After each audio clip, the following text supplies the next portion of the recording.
muy buenas tardes. Los saludo con mucho gusto desde Estudio Verde, un espacio donde hacemos divulgación de la ciencia, donde intercambiamos conocimientos, saberes, experiencias de diferentes personalidades. Y el día de hoy tenemos nuestro primer invitado extranjero, el maestro Luis. ¿Cómo está, maestro? Encantado, muchas gracias, doctora. Feliz de estar aquí en Acapulco, en este momento del estado de Guerrero. Fantástico todo. Ay, pues yo encantada también de recibirle aquí.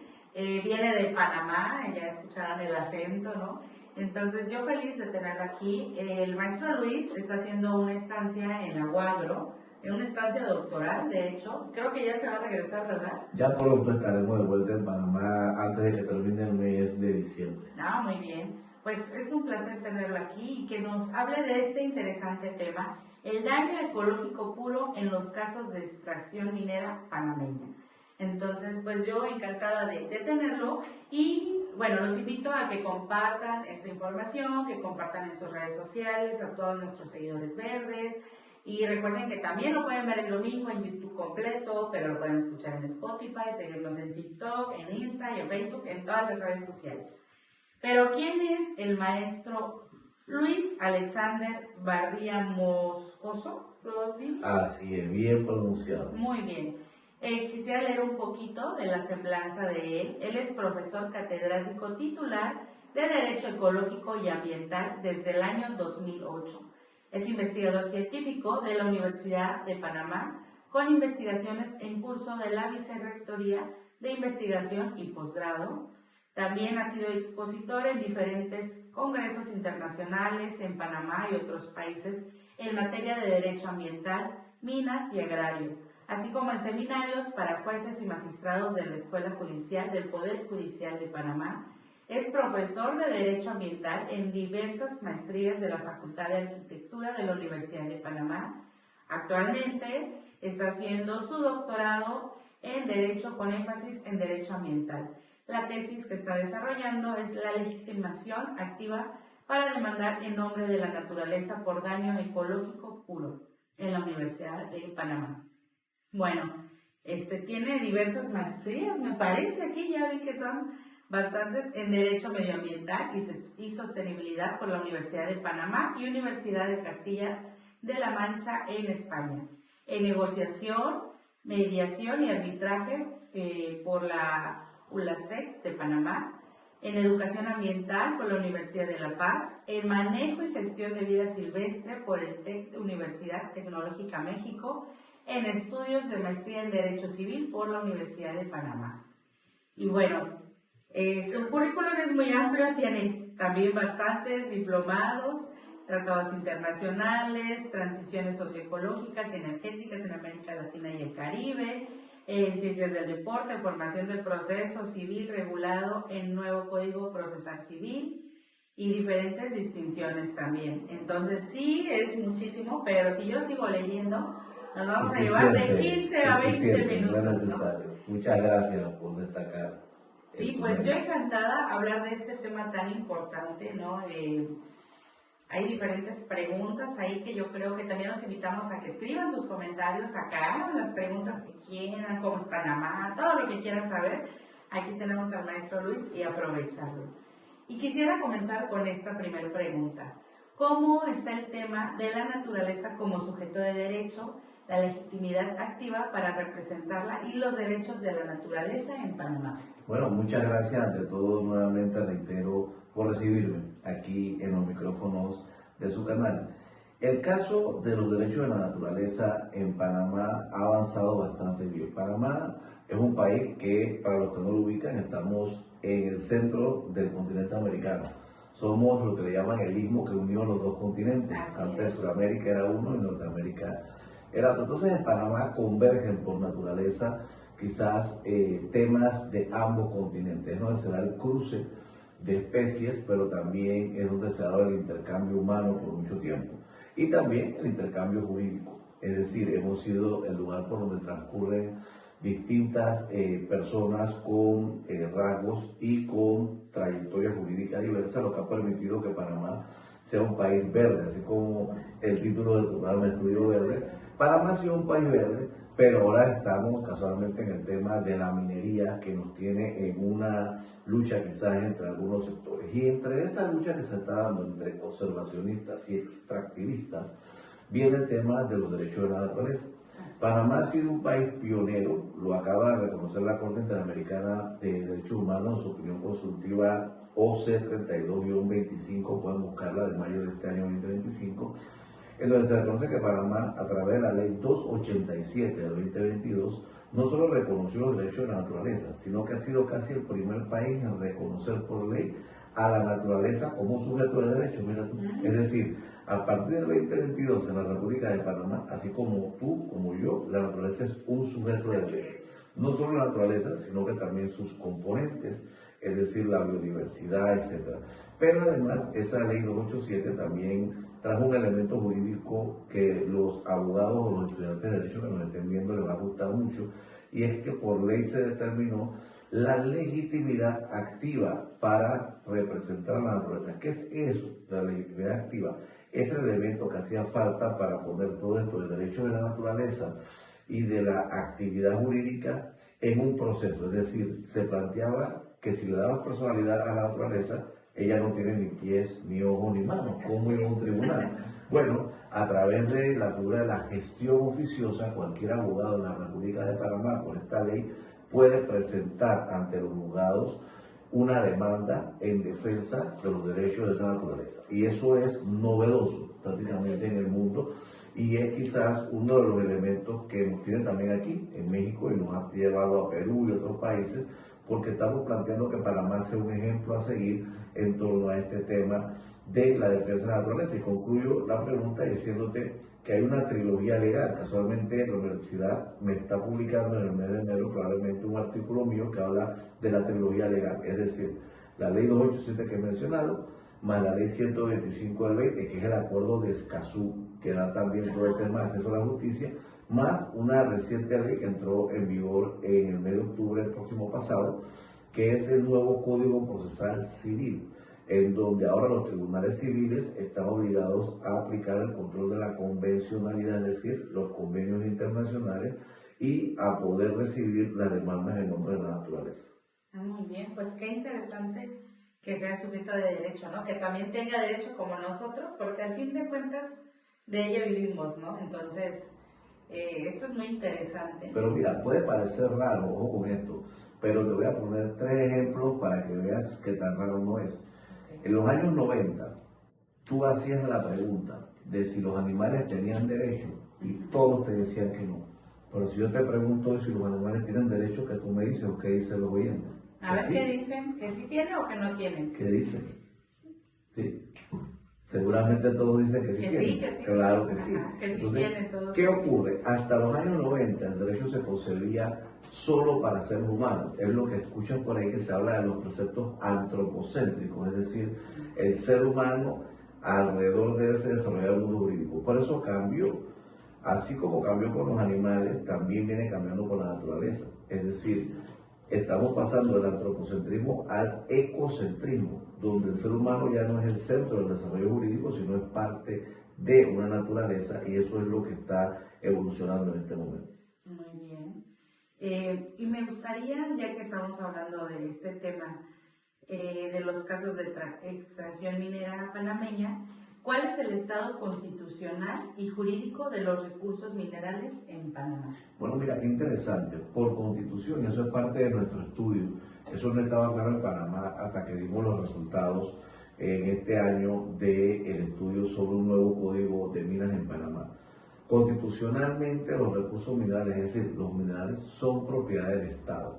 Se había utilizado una figura que se llama usufructo. El usufructo en derecho es el uso y disfrute de un bien ajeno. Es decir, si tú me das en usufructo tu computadora, sigue siendo propiedad tuya. Yo la uso y la disfruto, pero la propiedad es tuya. Al finalizar el usufructo tengo que devolvértelo.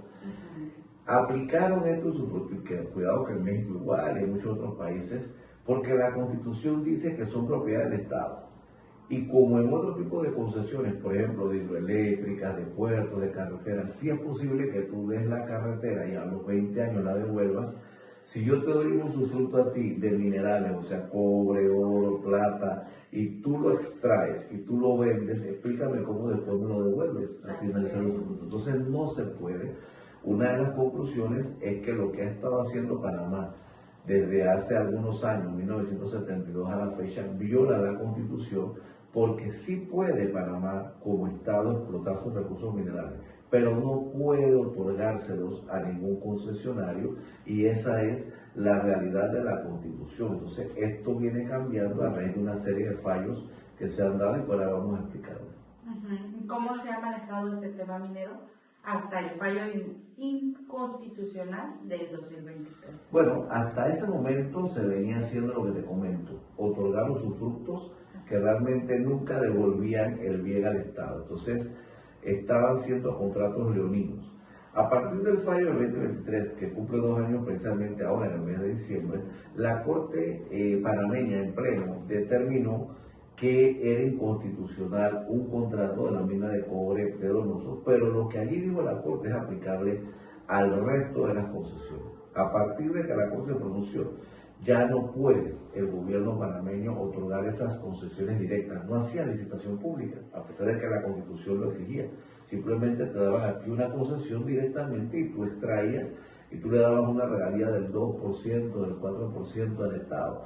Ya a partir del fallo del 23, que además se aprobó una ley de moratoria minera, ya no puede más nunca el Estado panameño, por respeto a la Constitución, otorgar ese tipo de concesiones. Ahora solamente podría hacerlo el Estado otorgando en una licitación un contrato por servicios profesionales para que una empresa te extraiga el mineral, pero la propiedad del mineral se la queda al Estado y el Estado vende ese mineral y con eso le paga los servicios profesionales a la empresa. Miren que no es lo mismo.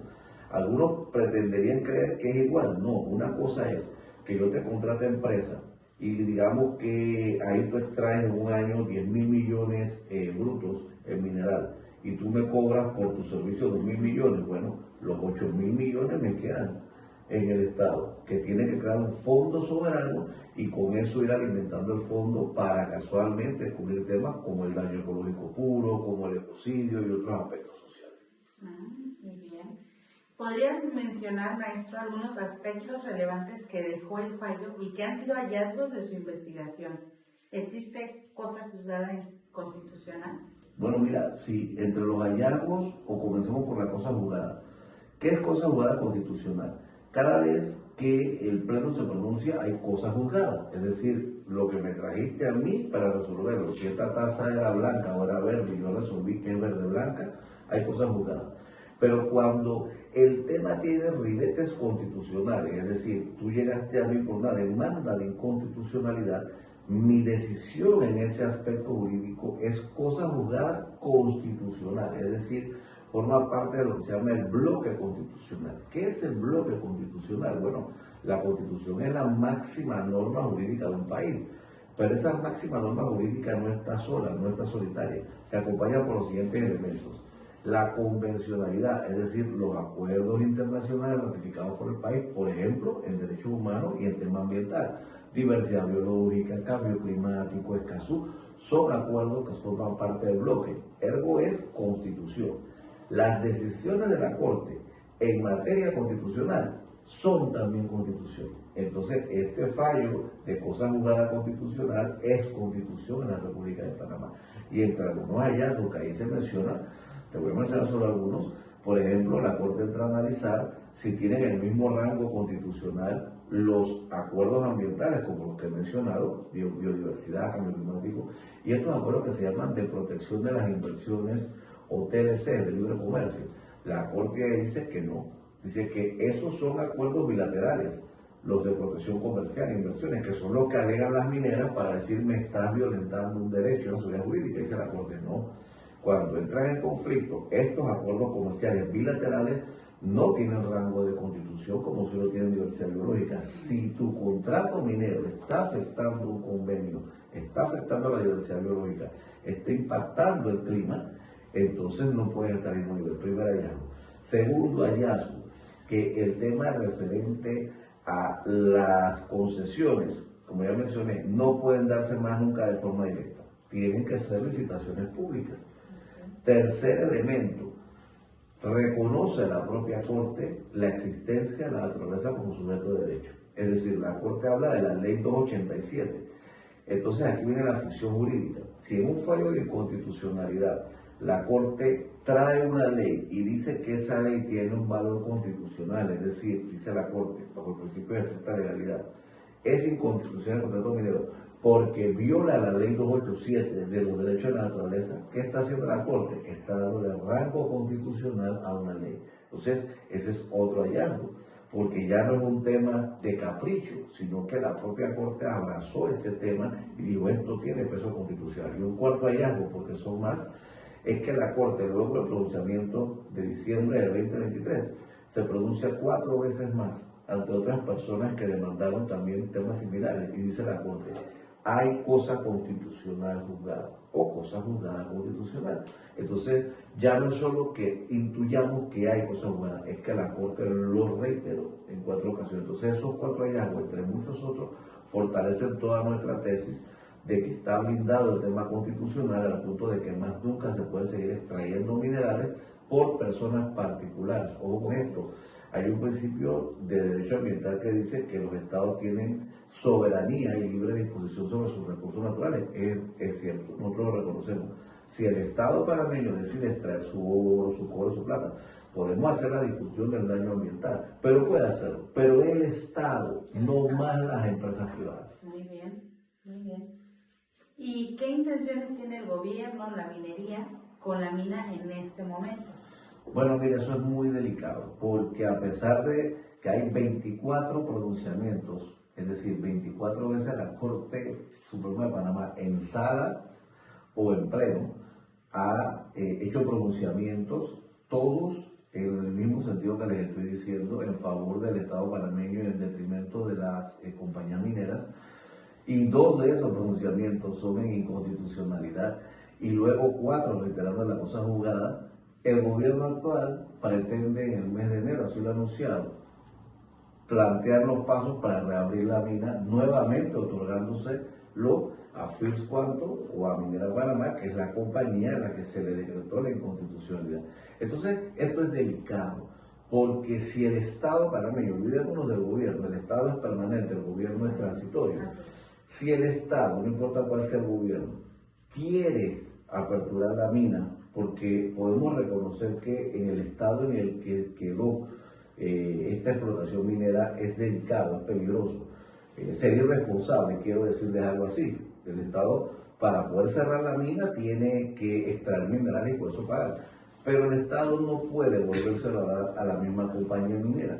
Tendría el Estado que asumir el rol como Estado de cerrar y extraer, y si necesita contratar empresas, hacerlo mediante licitación pública. No puede darlo ni de forma directa, ni a la misma compañía que estaba, ni en las mismas condiciones que antes se tenían. Muy bien. Maestro, les voy a hacer una pequeña pausa nada más para mandar saludos a todos los que se conectan, a nuestros seguidores verdes. Tenemos bastantes conectados, pero bueno, siempre están aquí conectados. Rosicela, Karina, Sheila, pues saludos para todos ellos. Aquí también tenemos a Loret, que siempre se conecta y que estuvo con nosotros la vez pasada. Saludos, Eli, a la maestra Corral, también de Chilpancingo. Saludos a Eli de Lucena, Maribel. Y bueno, a todos mandan saludos al excelente ponente, que qué interesante que tengamos un ponente extranjero. Entonces, por aquí tenemos también preguntas. A ver, una pregunta que dice aquí, ¿la ley del derecho de la naturaleza es aplicada en todo el mundo? Bueno, no, casualmente es un tema en pleno desarrollo. Cuando la Corte Interamericana de Derechos Humanos de América pronuncia su opinión consultiva OC32, está reconociendo a algunos países que ya lo han reconocido. Entre esos, Panamá, está hablando ahí de Ecuador, que tiene su constitución, algo avanzado Argentina, algo Chile y algo Brasil. Pero no es algo, por lo menos en México todavía no está reconocido. Pero creo que es una tendencia increciendo mundial. Es decir, poco a poco, a través de 2 elementos que se llaman la tutela legal o la tutela judicial, es decir, leyes o fallos, poco a poco los países están reconociendo a la naturaleza como un sujeto de derecho y nosotros aspiramos que esta década en la que estamos sea la década en la que el mundo entero haga ese reconocimiento. Muy bien. Tenemos otra pregunta por aquí. ¿Qué casos reales podrían usarse para demostrar la importancia de derechos? Bueno, casualmente el caso que les estoy diciendo en Panamá, pero voy a hablarles de 2 casos o 3 ejemplares en el mundo.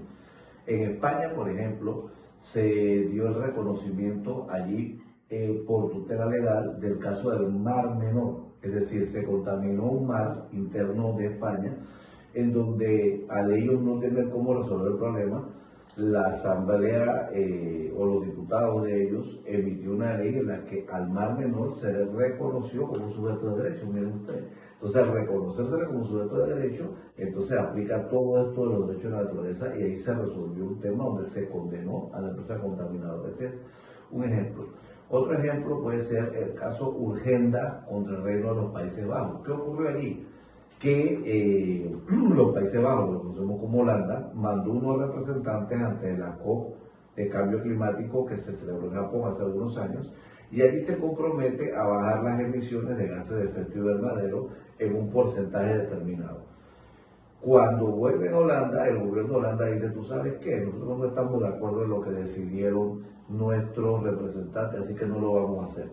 La organización ambiental Urgenda demanda ante la Corte de la Haya y demuestra que aplica una doctrina que se llama de los actos propios, es decir, si el Estado, en este caso Holanda, mandó representantes que estaban legitimados, mantuvo el ánimo y dijo, vamos a disminuir el 30%, no puede el Estado ir contra sus propios actos. No es lo que Luis Barría dice, no es lo que dijo el otro, es lo que dijo Holanda. Entonces, allí la Corte dijo, ustedes saben que hay un compromiso del Estado holandés y por lo tanto tiene derecho la naturaleza y tiene derecho a que se respete y tiene el Estado del Reino de los Países Bajos que bajar las emisiones de gases de efecto invernadero. Entonces, esos son casos específicos. En el caso de la minera panameña, creo que va a ser otro caso en el que se pueda demostrar que hubo daño ecológico puro y que hubo ecocidio, por lo tanto, la empresa que estableció toda esta explotación minera sin tomar en cuenta los derechos de la naturaleza, entonces va a tener que responder tanto por ecocidio como por daño ecológico puro y va a ser otro caso ejemplar cuando en el momento que sea salga esa definición jurídica. Qué interesante. Bueno, espero que hayamos contestado sus preguntas. Bueno, saludar a todos los que se han conectado, hay varios conectados. Saludos hasta Tierra Colorada, Chilpancingo, a la Posta, a la Prepa 48 también que se conectan los estudiantes, a los maestros y a todos. Hay bastantes comentarios, pero ya me pasé bastantes. Pero este tema está muy interesante, ¿no? Entonces, ahí hay una palabra muy que a lo mejor para muchos es nueva, ¿no? Que mencionaba maestro, el ecocidio. Entonces, en cuanto hablamos de la mina de cobre, hubo daño ecológico y ecocidio, pero también me gustaría que definiera qué es el ecocidio, ¿no? Porque aquí ya me preguntaron qué es el ecocidio. Vamos a definir ambos, daño ecológico puro y ecocidio. Vamos primero por daño ecológico. Cuando usted hace una demanda en derecho, usted lo primero que tiene que probar es que usted es legítimo afectado por quien le causó el daño. Y usted tiene que demostrar que sufrió un daño. Un daño ecológico simple sería cuando, por ejemplo, si damos el ejemplo, valga la redundancia, de una explotación minera, esa explotación minera derramó mercurio o lixiviantes, contaminantes, y mi tierra ya no produce maíz, mis animales murieron y al fin a mí me da cáncer. Yo ante una demanda soy el ser humano y mi patrimonio que sufre directamente un daño. Yo puedo probar el daño y el daño tiene una fuente obviamente ecológica, un daño ecológico. Pero ¿qué es el daño ecológico puro? Ya no es el ser humano Luis Barría o su patrimonio o su familia la que sufre el daño, sino que el daño lo sufre la naturaleza, es decir, esa explotación minera, por ejemplo, acabó con una cuenca hidrográfica. Esa explotación minera acabó, extinguió una especie de la diversidad biológica que solo vivía allí, era endémica y por tanto ya no hay forma de recuperarla. Entonces ahí el daño ecológico es puro porque quien lo sufre es la naturaleza, el sujeto de derecho, y no el ser humano. Esa es la diferencia de lo que es daño ecológico puro. ¿Qué es ahora el ecocidio? Sencillo, existe homicidio existe femicidio cuando usted comete un asesinato contra un ser humano hombre, se le llama homicidio. Cuando es contra una mujer hay un femicidio. Hay alguna diferenciación por temas de si hay violencia de género, le llaman feminicidio, pero no vamos a entrar en eso. Cuando entonces usted comete, ¿sí?, un acto de esa naturaleza contra la naturaleza o el sujeto de derecho o sus componentes de la naturaleza, es un ecocidio. Es decir, usted está cometiendo, llamámoslo así, un homicidio contra la naturaleza. Si lo queremos hacer una definición más sencilla. Quien sufre el ataque, la afectación, y que obviamente es irreparable, porque para hacer ecocidio tiene que ser irreparable. Como irreparable es un homicidio. Si usted mata a un ser humano, no lo puede revivir. Por eso es algo tan serio. Se plantea que los ecocidios sean considerados en el futuro próximo cercano delitos de lesa humanidad. Y hacia allá están caminando las legislaciones. Muy bien, eso me suena muy interesante. Según los resultados de su investigación, ¿cuál es el camino constitucional y jurídico posible para salir de este atolladero? ¿Cómo no? Te lo resumo en el caso de Panamá, el planteamiento que le estamos haciendo formalmente al gobierno. Uno, reconocemos que según la Constitución, los principios de la Cumbre del Río, Panamá, como Estado soberano, tiene derecho como Estado a explotar sus recursos naturales, dentro de los cuales están los recursos minerales. Dos, también reconocemos que ese tipo de explotación minera que se llama a cielo o a tajo abierto no es compatible con la conservación ambiental. Eso no puede ser discutido, es decir, o no explotamos o explotamos, pero si explotamos, lamentablemente ese tipo de mina va a causar un daño ecológico puro y un ecocidio. Tercer elemento, en el caso de la mina de cobre ya el daño fue hecho, no hay vuelta atrás y también hay que ser sensato, es decir, dejar eso como está, porque la Corte de la República Constitucional nos haría unos cómplices por omisión, porque ahí van a venir una serie de consecuencias terribles, porque eso está abierto. Entonces siguen habiendo minerales pesados, etc. Cuarto, entonces proponemos que el Estado debe entrar a hacer una licitación pública donde pues, participen internacionalmente muchas empresas, y en la licitación lo que se va a licitar es el plan de cierre de la mina. Plan de cierre, quinto, que reconocemos demorará entre 15 y 20 años, es una mina enorme. ¿Cómo se va a sufragar los gastos de ese plan de cierre? Hay que seguir extrayendo minerales, porque tú no puedes pagar eso con los impuestos del pueblo panameño. Y pretender que de hoy para mañana la empresa que causó el daño ya se haga cargo, eso no va a ocurrir. Esa va a ser una demanda que demore años en resolverlo. Entonces, el Estado, una vez que licite, la empresa que se gana la licitación debe comenzar a cerrar y extraer. Todo lo extraído será lo que el Estado, dueño de esos minerales, vende en subasta pública al extranjero. Se crea un fondo soberano. ¿Qué es un fondo soberano? Es un fondo donde esos ingresos van cayendo. Si las estimaciones son ciertas, allí puede más o menos extraerse unos 10.000 millones de dólares al año. Y si demora 20 años en cerrar la mina, imagínate, pues multiplicarlo por 20, ¿cuánto es? ¿Sí? Entonces, esa cantidad debe dar para pagar el contrato de la empresa que haga el plan de cierre y extraiga. El oro debe atesorarse en la República de Panamá, porque hay que comprar oro para fortalecer las economías. Y el país debe entonces ir vendiendo los minerales hasta que logre cerrar la mina en 15 o 20 años y listo. Queda entonces con una mina saneada hasta donde se pueda. Jamás va a volver a ser como estaba ese bosque tropical antes, pero por lo menos queda saneada.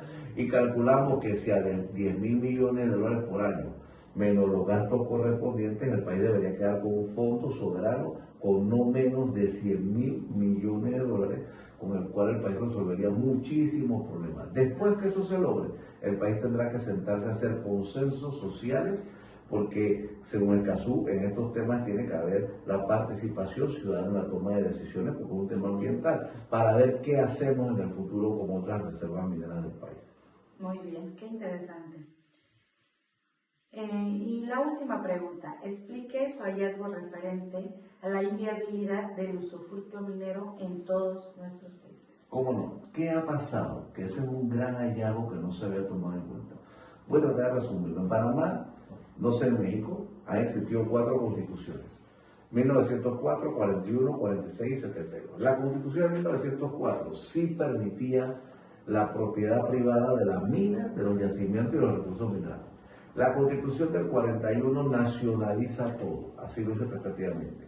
La Constitución del 46 trata de buscar un término medio e inserta en su articulado el usufructo minero.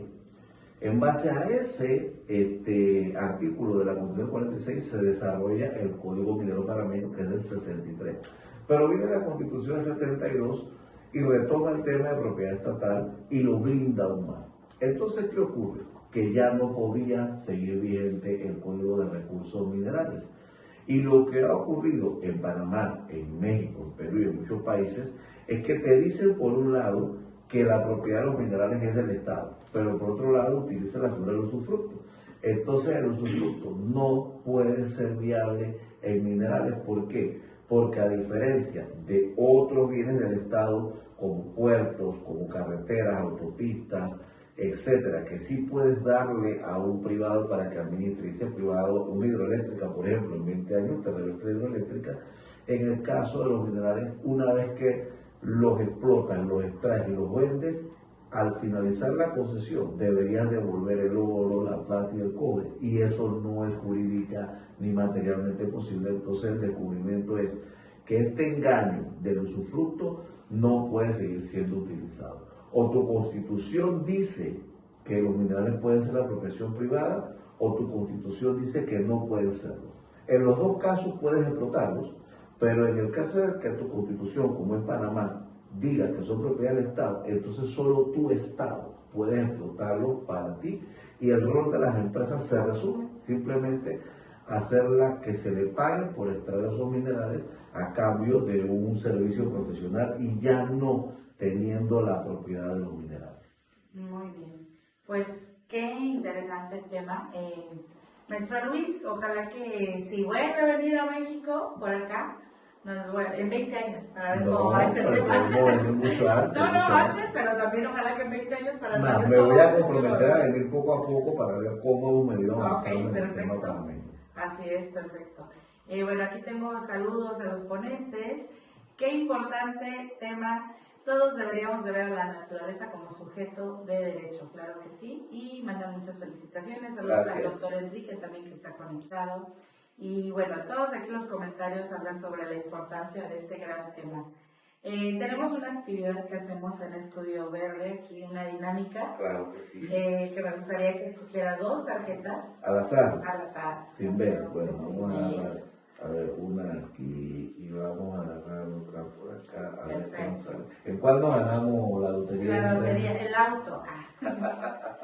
Dice por aquí. Son preguntas, ¿no?, que hacemos ya al final. Claro que sí. ¿Qué aroma de la naturaleza te transporta a un recuerdo especial?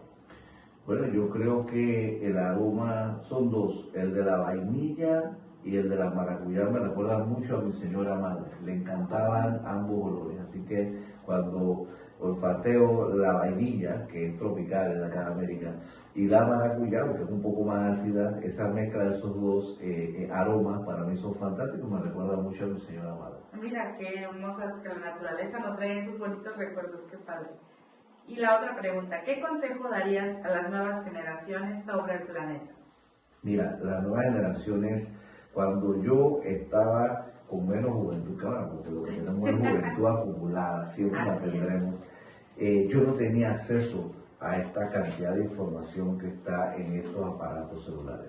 Yo siento que la juventud no está viendo esto como una herramienta para instruirse, sino más bien solo como una herramienta de diversión, que está bien. Entonces, ¿qué tiene que ver eso, profesor Gaviria, con el tema de la naturaleza? Todo, porque al fin y al cabo la IA es inevitable. Tenemos que aprender, que nos guste o no, la critiquemos o no, la inteligencia artificial llegó para quedarse, pero también esa inteligencia artificial y nuestra interacción a través de esa inteligencia artificial tiene que ser puesta en pro de la naturaleza. Yo les recomiendo a todos que lean, busquen en internet, ya que usan celulares, la teoría Gaia. Busquen Gaia, la teoría Gaia, y van a ver cómo algo que parece iniciar como ciencia ficción ya nos plantea ahora tesis más científicas de que el planeta es un ser vivo. Y todo esto que estamos hablando es importante porque hoy entendemos que nosotros, sobre este concepto biocéntrico, somos parte de algo mucho más grande, o nosotros vamos a tener serios problemas en el tiempo muy cercano. Es importante que nuestra juventud se conecte al 100% con la conservación ambiental, pero yo utilizo, y por eso finalizo, un término que es uso sostenible de los recursos. No es que no podemos utilizar los recursos minerales, los recursos forestales, la vida silvestre. Claro que el ser humano puede interactuar, porque es que no es decir que no a todo, pero hay que interactuar de manera responsable, de forma tal que garanticemos que todos, estas generaciones y las futuras, siempre tengamos acceso a una vida en el planeta decorosa y ambientalmente saludable. Así es. Pues muchísimas gracias, maestro Luis. Voy a hacerle entrega de esta constancia que dice así: Estudio Verde otorga la presente constancia al maestro Luis Alexander Rabia Moscoso por su participación como ponente de la conferencia El daño ecológico puro en los casos de extracción minera panameña, en el conversatorio en línea Estudio Verde en Vivo, Acapulco de Juárez Guerrero, a 15 de diciembre del 2025, y firma su servidora. Muchas gracias. Felicidades. Muchas gracias y saludos a la orden siempre. Búsquenos en nuestras redes, @soy Luis Barbía en todas las redes, y una especial que se llama @conejopintado.panamá. También en todas las redes, pero sobre todo en Instagram. Le va a encantar @conejopintado.panamá. Pues muchísimas gracias, maestro Luis. Y bueno, agradecerles a todos los que se conectaron como cada lunes, invitarlos a que compartan esta información, a que nos vean, pues lo pueden ver completo a los que están conectados en Insta o en TikTok, lo pueden ver completo en Facebook, pero como las nuevas políticas de Facebook borran ahora al mes los en vivos, pues lo pueden ver en YouTube completo el fin de semana. Y agradecerle nuevamente al maestro Luis, un placer tenerlo aquí, nuestro primer invitado doctora Mireya, internacional. Qué orgullo ser el primer invitado internacional. Así es. Y este es un espacio muy, bueno, son temas muy sencillos. Hoy también pues nuestros ponentes han ido como explicando las dudas y todo, ¿no? Se conectaron bastantes, discúlpenme que no los pude mencionar a todos porque se nos pierden aquí, y pues por el tiempo también del maestro Luis, ¿no? Que hay que regresar.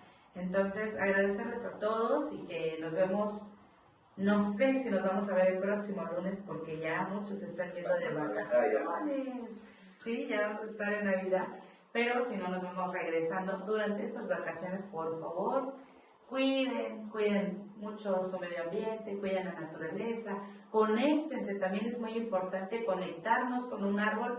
Ahorita que tienen tiempo, háganlo, vayan a la playa, quítense los guaraches en su casa también, y conecten y vivan intensamente cada día.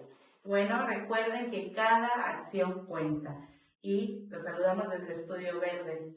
No generen residuos, por favor, también es muy importante, ¿no? Si van a la calle o a la playa, llévense su bolsita y también regresen con su basurita.